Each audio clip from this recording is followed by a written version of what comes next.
Mechanical engineering ఉద్యోగం వదిలేశారు, hypnotism వదిలేశారు, తండ్రి గారు చేసే వ్యాపార రంగంలోకి దిగారు, సిద్దిపేటకు వచ్చి. అవును.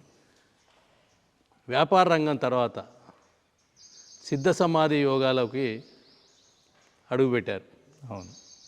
ఈ మార్పులకు గురైనవడానికి కారణాలు ఏంటి? అయితే అప్పుడు మా ఫ్యామిలీ పార్టీషన్ జరిగినప్పుడు మాకు ఇత్తడి పరిశ్రమ ఉండేది. మెకానికల్ ఇంజనీరింగ్ దానికి కొంచెం సంబంధాలు ఉన్నాయి కదా. అలాగే నాకు మేనేజ్మెంట్లో కూడా మేనేజ్మెంట్ కోర్సెస్ కూడా చేశాను భారతీయ విద్యాభవన్. సో అవన్నీ కలగలిపి పరిశ్రమ ఏజెన్సీస్ అన్నీ కలిపి ఆ విధంగా నిర్వర్తించడం జరిగింది. కానీ మానవ జీవితంలో ఏర్పడ్డ అవసరాల తాలూకు మార్పుల వలన ఇత్తడి వాడకం తగ్గిపోయింది. ప్రధానంగా దాన్ని వేరే ప్లాస్టిక్ కావచ్చు, అల్యూమినియం కావచ్చు, స్టెయిన్లెస్ స్టీల్ కావచ్చు, దాన్ని ప్రత్యామ్నాయ అవసరాలుగా వచ్చేసాయి. అయితే దాన్ని కొనసాగిస్తున్న క్రమంలో ఎప్పుడైనా ఎక్స్ట్రా కరిక్యులర్ యాక్టివిటీస్ అంటే చాలా ఆసక్తి చిన్నప్పటి నుంచి. యోగా అనగానే దాన్ని అభ్యసించాలనే ఆసక్తితో ప్రవేశించడం జరిగింది ఎస్ఎస్ఐలో. కానీ గురుదేవులు ఋషి ప్రభాకర్ల వారు ప్రసాదించిన ఎస్ఎస్ఐ జ్ఞానం నిజానికి యోగాకు పరిమితం కాదు. యోగా ఎస్ఎస్ఐలో ఒకానొక అంశం మాత్రమే. నిజానికి యోగాలోని అష్టాంగాలను కూడా అందులో గురూజీ రంగరించారు. కానీ అది ఒక పార్శ్వం మాత్రమే. అది కాక అనంతమైన జ్ఞాన సంపద, భారతీయ సంస్కృతి యొక్క సమస్త సారం, పాశ్చాత్య సంస్కృతి యొక్క ఆధునిక వైజ్ఞానిక శాస్త్రం యొక్క అన్ని ఏవైతే మానవాళికి ఉపయోగకరమైన అంశాలు ఉన్నాయో అన్నీ కూడా అందులో గురూజీ రంగరించారు. మీరు సిద్ధ సమాధి యోగా గురువులుగా శిక్షణ ఎక్కడ పొందారు? గురూజీ ఈ జ్ఞానంతో బాగా స్ఫూర్తిపోయి అందులో లోతుగా ముందుకెళ్ళిన తర్వాత జీవితాన్ని అన్ని విధాలుగా అది ప్రభావితం చేసింది. జీవితం యొక్క ప్రతి అంశాన్ని ప్రభావితం చేసింది. శారీరకంగా, మానసికంగా, ప్రవర్తన పరంగా, వృత్తిపరంగా, ప్రవృత్తి పరంగా, సాధన పరంగా, జీవితం పట్ల దృక్పథంకరంగా, నమ్మే సిద్ధాంతాల పరంగా, జీవితానికి ఒక అర్థం వెతికే పరంగా ప్రతి విషయాన్ని ప్రభావితం చేసినప్పుడు దాంట్లో ఎస్ఎస్ఐ టీచర్గా నిలబడాలనే ఒక అభిలాష కలిగింది. వివిధ చోట్ల అంటే భారతదేశంలోని చాలా ఇలాంటి ప్రకృతి ప్రదేశాల్లో టీచర్స్ ట్రైనింగ్ ప్రోగ్రాం నిర్వర్తిస్తుంటారు సంస్థలు. నేను పాల్గొన్న టీచర్స్ ట్రైనింగ్ శిబిరం బెంగళూరు సమీపంలో దొడ్డ మరలవాడి అని మా సంస్థ యొక్క ఒకనొక ప్రధాన క్షేత్రం. ఏ సంవత్సరం అది? 1999లో ఎస్ఎస్ఐ టీచర్గా నేను శిక్షణ పొందాను. తర్వాత ఇక్కడికి వచ్చి సిద్దిపేటలో డాక్టర్లకు, న్యాయవాదులకు, వివిధ రంగాల వారికి ప్రత్యేక శిక్షణ ఇచ్చారు, ఎస్ఎస్వై శిక్షణ అందించారు. అవును. అప్పటికి ఇక్కడ ఎస్ఎస్వైకి సంబంధించిన కానీ యోగాకు సంబంధించిన కానీ పరిచయం లేదు. మీరు సిద్దిపేట ప్రాంతంలో పరిచయం చేశారు. అప్పటి అనుభవాలు ఏంటి?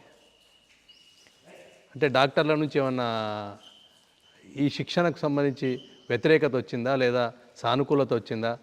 ఈ శిక్షణ వల్ల ఉపయోగం అనుకున్నారా లేదా వాళ్ళ వృత్తి ప్రధానం అనుకున్నారా?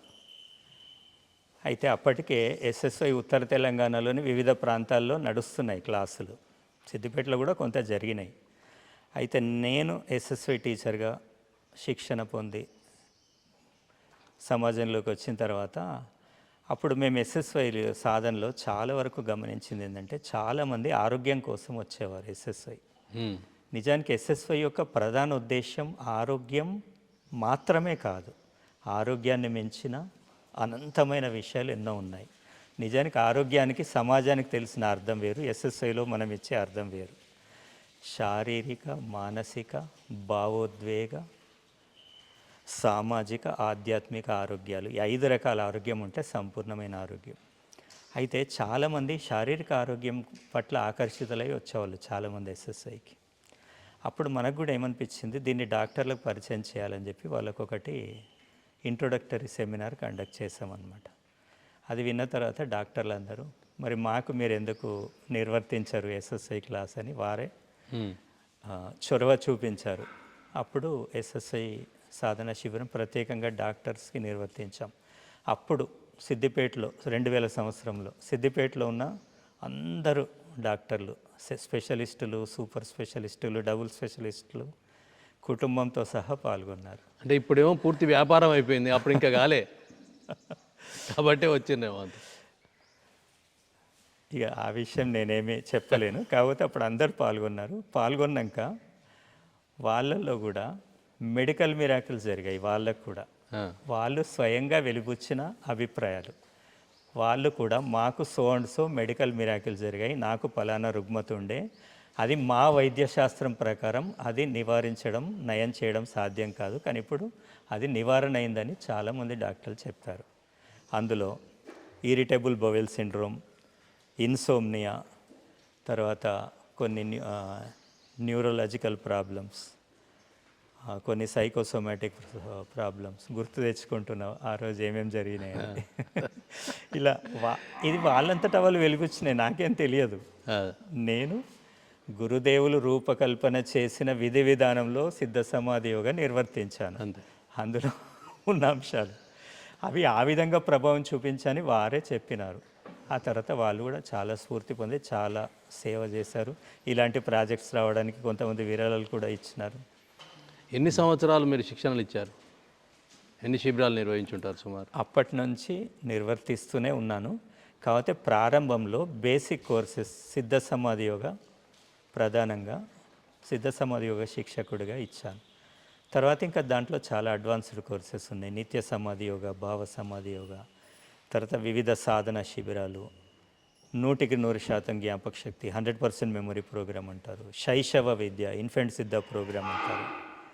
తర్వాత వివిధ స్కూల్స్ ప్రాజెక్ట్స్, అంటే మొత్తం స్కూల్స్కు విద్యారంగం మొత్తానికి ఎస్ఎస్వై అందించడం, కాలేజ్ లెవెల్లో, తర్వాత కార్పొరేట్ లెవెల్లో. ఈ విధంగా శిక్షణ శిబిరాలు, సాధన శిబిరాలు చేస్తూ ఇంకొక ప్రధానమైన విషయం ఏంటంటే, ఎస్ఎస్వై అనేది కేవలం ఒక సాధనగా, శిక్షణగా కాదు, సమాజంలో ప్రతి రంగాన్ని ప్రభావితం చేసే విధంగా దీన్ని అమలుపరచాలి. సమాజంలో ప్రతి ఒక్క రంగాన్ని మరింత ఉన్నత స్థితికి ఎస్ఎస్వై కాన్సెప్ట్ అమలుపరచడం ద్వారా తీసుకెళ్ళవచ్చు. అది పర్యావరణ రంగం కావచ్చు, హెచ్ఆర్డి హ్యూమన్ రిసోర్స్ డెవలప్మెంట్ కావచ్చు, హెల్త్ కావచ్చు, సైకాలజీ కావచ్చు, తర్వాత ఈ సమాజ సేవ కావచ్చు, ఉద్యోగ రంగం కావచ్చు, ఎంటర్‌ప్రెన్యూర్‌షిప్ డెవలప్మెంట్ కావచ్చు, రూరల్ ఇలా డెవలప్మెంట్ వివిధ కావచ్చు, రంగాల మత మీద సమరస్యం, ప్రభావం చూపిస్తుంది. వీటన్నింటిలో కూడా అంటే ప్రధానంగా నేను ఎస్ఎస్వై సాధనకు పరిమితం కాకుండా ఈ అన్ని రంగాల్లో రకరకాల కార్యక్రమాలు చేపట్టడం. ఎస్ఎస్వై సాధనలో భాగంగా ఏఎంసీ అనేది ఒకటి ఉంటుంది. అవును, అది ఒక రోజు 2 రోజుల కార్యక్రమాలు నిర్వహిస్తారు. 3.5 రోజులు ఉంటుంది. 3.5 రోజులు. వాటి ద్వారా ప్రయోజనం ఏంది? అది ఎస్ఎస్ శారీరక ఆరోగ్యం కోసమేనా లేదా మానసిక ఆరోగ్యం కోసమా? దేనికోసం? ఇందాక అనుకున్నాం, మొత్తం కడుపంతా SSY ఖాళీ అనేది చేసే పద్ధతి సంపూర్ణ ఒకటి ఉంటుంది. ఆరోగ్యం. శారీరక ఆరోగ్యం, మానసిక ఆరోగ్యం, భావోద్వేగ ఆరోగ్యం, సామాజిక ఆరోగ్యం, ఆధ్యాత్మిక ఆధ్యాత్మిక ఆరోగ్యం. ఈ 5 రకాల ఆరోగ్యం సంపూర్ణంగా ఇవ్వగలిగితేనే అది సంపూర్ణమైన ఆరోగ్యం. నిజానికి ఏ ఒక ఆరోగ్యంలో తేడా ఉన్నా ఈ ఆరోగ్యం నిజానికి మిగిలిన వాటి మీద ప్రభావం చూపిస్తుంది. చూపిస్తుంది. ఉదాహరణకు సామాజిక ఆరోగ్యం లేని వానికి సంపూర్ణమైన ఆరోగ్యం వచ్చిందనుకో, వాడి వల్ల సమాజానికి అనర్థమే ఆ, అనర్థమే అవుతుంది. ఉదాహరణకి ఆధ్యాత్మిక ఆరోగ్యం లేని వానికి పూర్తి మానసిక ఆరోగ్యం అయితే వాడు లోకకంటకుడే అవుతాడు. కాబట్టి సంపూర్ణ ఆరోగ్యం ఇవ్వాలి. అయితే మీరు ఇందాక ఏఎంసీ గురించి అడిగారు ప్రత్యేకంగా. ఎస్ఎస్వైలో పావుగంట ధ్యానంలో సమాధి నిమగ్నులై తర్వాత దాని జీవితంలోని వివిధ రంగాలకు మనం అమలుపరుస్తాం. ఏఎంసీలో నిత్య సమాధి యోగా అంటే నిరంతరం సమాధి స్థితిలో ఉండడం ఎలా, మన దైనందిన కార్యక్రమాలు నిర్వర్తిస్తూ కూడా సమాధి నిమగ్నత నుండి ఎలా మనం నిర్వర్తించాలి, అది ఏఎంసీ నిత్య సమాధి యోగా. మీరు తర్వాత పలు శిక్షణా కార్యక్రమాలతో పాల్గొనడంతో పాటుగా వివిధ ప్రాంతాలలో కూడా పర్యటించారు. అంటే సెమినార్లే కాకుండా పాఠశాలలు కానీ వివిధ ప్రాంతాలు పర్యటించారు. వాటి అనుభవాలు ఏంటి? అయితే వివిధ కార్యక్రమాలు విద్యారంగంలో నిర్వర్తించినప్పుడు 100% మెమరీ ప్రోగ్రామ్ కోసం కావచ్చు, తర్వాత అప్పుడప్పుడు ఇన్ఫెంట్ సిద్ధ ప్రోగ్రామ్ అంటే శైశవ విద్య కోసం, స్కూల్ ప్రాజెక్ట్స్, తర్వాత ఎంటర్‌ప్రెన్యూర్‌షిప్ డెవలప్‌మెంట్ ప్రోగ్రామ్ కోసం, తర్వాత కార్పొరేట్‌లో SSY, HRD human resource develop వీటి గురించి మనం చేసినప్పుడు తెలంగాణలోని వివిధ ప్రాంతాలతో పాటు భారతదేశంలోని వివిధ ప్రాంతాల్లో మా సంస్థ తరఫున జరిగిన కార్యకలాపాలలో అది బాంబే కావచ్చు, గుజరాత్ కావచ్చు, బెంగళూరు కావచ్చు, చెన్నై కావచ్చు, వైజాగ్ కావచ్చు, ఇలా చాలా చోట్ల పాల్గొనడం జరిగింది.